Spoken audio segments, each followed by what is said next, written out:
श्रुतिका, आलात का तुम्ही? आता हो. हे घ्या पाणी. काय झालं? खूप थकलेले दिसताय.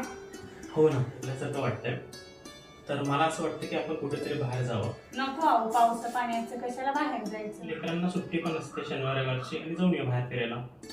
नाही नको. त्यापेक्षा आपल्या समाजाने ना हे जो कार्यक्रम आखलाय ना त्या कार्यक्रमामध्ये जाऊ ना आपण. आपल्याला पत्रिका सुद्धा आलेली आहे.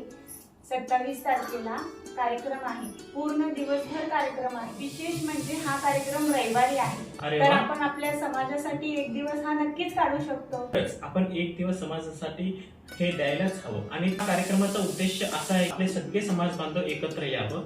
9 वाजल्यापासून रात्री 10 पर्यंत कार्यक्रम अरे आहे. वा. मी तुम्हाला थोडक्यात सांगते. बर. ज्येष्ठ नागरिकांचा धान्य तुला, त्यानंतर सत्कार समारंभ आहे. 4 वाजता तुमचा आवडता म्हणजे गणेश शिंदेचा अभंग मोगरा फुलला कार्यक्रम गाण्यांचा आहे. कार्यक्रम. गाण्यांचा कार्यक्रम. विसरता 27 जुलैला आपण कार्यक्रमाला सहकुटुंब सहपरिवार जायचं आहे. 27 तारीख म्हणजे रविवार आणि तुम्ही आवर्जून यायलाच हवं. तुम्हाला विनंती आहे या कार्यक्रमात उपस्थित राहून या कार्यक्रमाची शोभा वाढवावी. धन्यवाद.